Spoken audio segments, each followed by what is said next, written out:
চলছে একটার পর একটা লড়াই, বাধা দেওয়ার চেষ্টা, কিন্তু না এখন পর্যন্ত ये अटैक है ये बिल्कुल उस तरफ से कुछ करना चाहिए आटाबाई green card this is very dangerous place here oh my god ধন্যবাদ জানাচ্ছি আমাদের আজকের এই প্রধান রেফারি আমজাদ হোসেন। তিনি ইতিপূর্বেই আমাদের লালমনিরহাটের সুনাম অর্জন করেছেন এবং ন্যাশনাল পর্যায়ে অনেক খেলা তিনি পরিচালনা করে থাকেন। লাইভ ম্যাচ সঙ্গে আছেন আরুজন, অত্যন্ত দক্ষভাবে খেলা পরিচালনা করে থাকেন। দলের মধ্য দিয়ে প্রত্যেকটা খেলোয়াড়কে উৎসাহ দেবেন। Oh my God, Bokul Electronics এর কবজা বল। প্লিজ অনুগ্রহ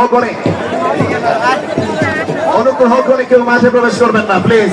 আপনার দর্শক যারা রয়েছেন, আপনারা আজকে আমাদের এই ফুটবল টুর্নামেন্টের সৌন্দর্যের ফুল বলা চলে আপনাদেরকে। আজকে আপনার সৌন্দর্যের প্রতীক।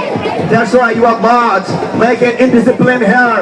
We congratulations and we are also congratulations from all